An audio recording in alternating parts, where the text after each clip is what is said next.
이 말씀은 마태복음 14장 22절부터 33절까지 다 찾으실 믿고 불구하였으며 예수께서 즉시 제자들을 재촉하사 자기가 무리를 보내는 동안에 배를 타고 앞서 건너편으로 가게 하시고 무리를 보내신 후에 기도하러 따로 산에 올라가사 하시사 저물 때 거기에 혼자 계시더니 배가 이미 육지에서 수리나 떠나서 바람에 거슬림으로 물결을 인하여 고난을 당하더라. 밤 사경에 예수께서 바다 위로 걸어서 제자들에게 오시니 제자들이 그 바다 위로 걸어오심을 보고 놀라 유령이라 하며 무서워하여 소리 지르거늘 예수께서 즉시 일러가시되 안심하라 내니 두려워 말라. 베드로가 대답해 가로되 주여 만일 주시거든 나를 명하여 물 위로 오라 하소서 한데 오라 하시니 베드로가 배에서 내려 물 위로 걸어서 예수 가되 바람을 보고 무서워 빠져가는지라 소리를 가로되 주여 나를 구원하소서 하니 예수께서 즉시 손을 내밀어 저를 붙잡으시며 가라사대 믿음이 적은 자여 왜 의심하였느냐 하시고 배에 함께 오르매 바람이 그치는지라. 배에 있는 사람들이 예수께 절하여 가로되 진실로 하나님의 아들이소이다 하더라. 아멘. 예수님이 우리를 찾아오셨습니다. 즐거운 성찬을 되시길 부탁합니다. 기원합니다. 메리 크리스마스. 주님을 우리 찾아오셨습니다. 우문을 봐도 한번 밤중에 풍랑이 만났는데 예수께서 찾아오셨거든요. 풍랑이 만나서 어렵고 힘들어할 때에 예수께서 찾아오시니까 무리를 걸어오시니까 베드로가 정말 주님이시면 우리 유령이라지만 주님이시면 나를 오라 하십시오. 오라 하니까 불을 걸어갔단 말이죠. 그래서 바람에 불고 폭풍이니까 다시 쳐다보고 두려워서 물에 빠지니까 예수님한테 다시 건져달라고. 우리 사랑하는 분들께서 세상 살면서 정말 어렵고 힘들 때 누가 붙잡아주고 달라고 할 수 있는 사람이 있는지, 그래서 우리도 하나님 앞에 항상 붙잡아달라고 위험에서 건져달라고 하시면서 살아가시는 분들 되어야 될 줄로 믿습니다. 이게 인생의 깊은 숨은 교훈이 있는데 고통을 통해서 많은 사람들이 이 세상에 고해요. 인생은 조각배가라고 표현할 수도 있는 사람도 있고, 이 세상에서 산다는 것이 70이요 건강한 80인데 지금 이제 오래 살면 100살까지 산다는 생각하지만 한 사람이 사는 세상 산다는 것이 순탄은 하지만 못하고 여러 가지 풍랑도 겪고 힘든 일도 당하고 위험한 길도 있고 문제 속에 빠져들 수도 있고, 그게 바로 괴로운 인생입니다. 여기에 예수님께서 제자들에게 어찌하여 풍랑을 만나게 되었는지, 예수님은 선장을 모시지 아니하고 그냥 떠났기 때문에 그런 겁니다. 그래서 예수님과 같이 기도하지 아니하고 가다가 풍랑을 만난 거죠.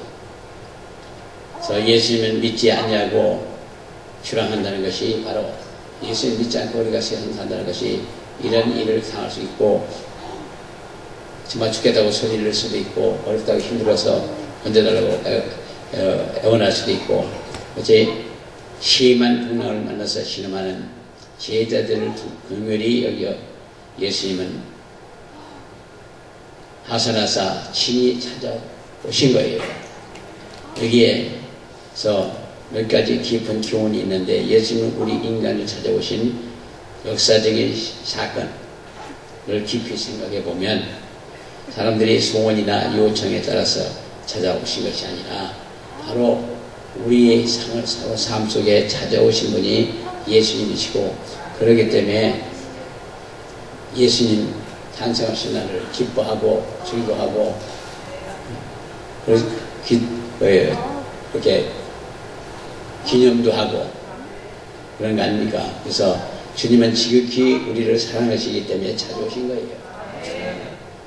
그래서 하나님은 우리 인간들을 사랑하사 독생자를 보내시고 예수님을 우리를 사랑하사 또한 하나님 나라를 떠나서 우리에게 찾아오신 분이고, 여러 가지 어떤 면을 보든 간에 우리는 하나님의 사랑이 우리 인간을 고통을 덜어주기 위해서 모든 걸 해결해 주시고 찾아오셨다는 것을 깨닫고 잘 믿어야 될 텐데, 세상 사람들 보면 그렇지 못하다고요. 자기가 힘들어서 열심히 해보고 노력해보고 그냥 모든 수를 다 해보고도 나중에 떨어지고 거기서 실패하고 나면 그냥 자살하고 지금 여러 가지 일이 생기고 그러는데, 그게 잘못한 거죠. 자기 인간이 아무리 큰 소리를 진다 하더라도 자기 마음대로 가지 못하는 인생이, 돈 많은 사람은 많아서 걱정이 없는 사람은 없어서 걱정이고, 한 여러 가지 걱정 속에 사는 게 이 인생들입니다. 그래서 예수님은 나를 사랑하셔서 세상에 오신 분이에요. 우리 사랑하는 분께서는 오늘 예수님이 그렇게 우리를 찾아오신 것을 깊이 생각하시고 지금으로부터 내년 이맘때까지도 열심히 신앙생활을 해야 될 줄로 믿습니다. 그래서 무조건 사랑이에요. 예수님은 믿으면 찾아오는 사람도 또 안 믿는 영혼이라도 사랑하고 계시기 때문에 그들이 돌아서서 예수를 믿고 예수님을 돌아와서 예수를 사랑하여 살기를 원하시는 분이 바로 예수님이십니다. 그래서 어떤 보고 싶고 만나고 싶고 어떻게든지 예수님 가까이 가고 싶고, 예수님이 그 엄청난 역사 속에 우리도 한번 일을 하고 해보고 싶고, 그게 바로 우리가 기다리고 사모하는 예수님이 아니십니까? 그래서 제자들은 풍랑 속에서 구해주기를 위해서 찾아오시는 거 봐요. 제자들은 갈릴리 바다쯤은 예수님이 안 계셔도 기도자 가도 갈 수 있을 것이다 이렇게 생각했었겠지만, 주님의 신뢰하지 아니하고 주님을 신뢰하지 아니하고 안전한 운항이 가능하다고 생각했었는데, 가다가 풍랑을 만난 거죠. 풍랑이 저절로 오고, 그래서 인간이 힘으로 어찌할 수가 없으니까 그냥 그때부터는 속수무책이죠. 저희가 여기 옛날에 중학교가 섬이었기 때문에요. 나룻배를 타고서 건너다니고 또 불이 빠지면 징검다리를 밟고 다니고 그랬었습니다. 근데 여름에는 그 배를 타고 다니면 아주 재밌어요.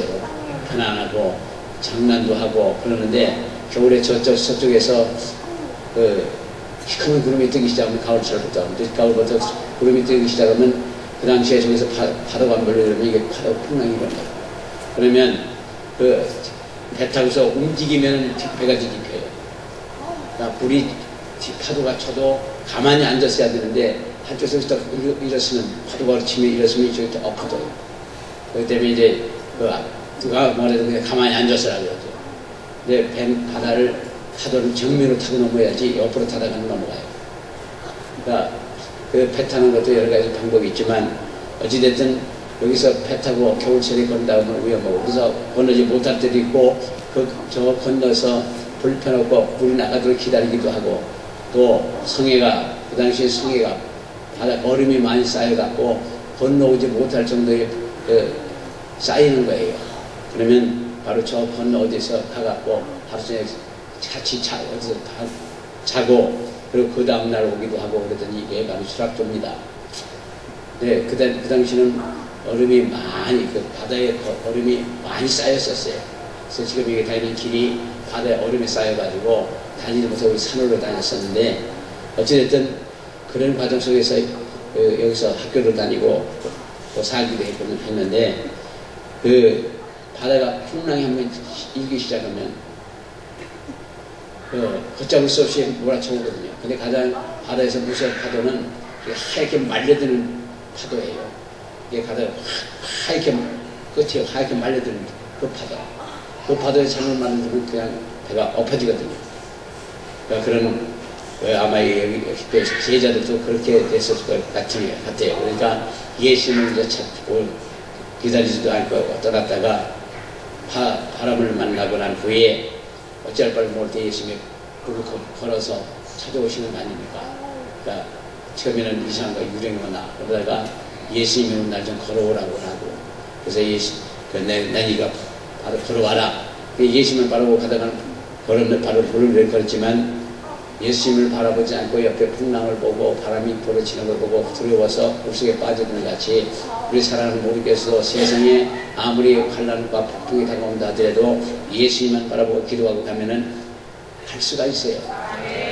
근데 그렇지 못하고 그 문제 속에 바라보고 환경을 바라보고 사람을 의지하다가 나중에는 실망하고 주저앉고 빠져드는 그런 역사가 그런 경우가 있는 걸 볼 수가 있습니다. 그래서 본문을 찾아보면은 본문에 주님이 찾아오신 특별한 환경인데 밤 사경에 찾아오셨다고 했거든요. 밤 사경에 예수도 바다 위를 걸어서 제자를 위해 오셨다고.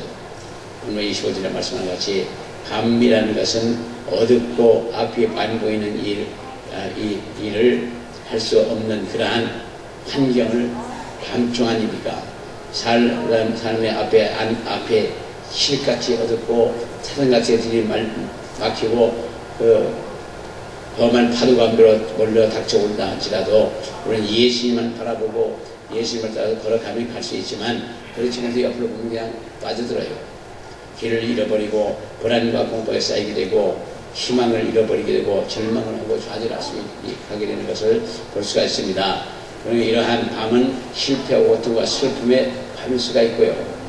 그래서 인생은 풍랑을 의미하는 것이고 인생의 풍랑을 의미하는 것이고 이 풍랑은 우리 심령의 안정을 뒤흔드는 것을 말할 수 있고 가정의 행복을 잃어버리게 되고 삶의 발전과 번영을 위협할 수도 있고 이러한 풍랑은 우리 인생의 지혜도 기능도 경험도 속수무책일 수가 있습니다. 그래서 우선 발작 드는 거죠. 그래서 침몰 직전에 찾아오신 예수님이십니다.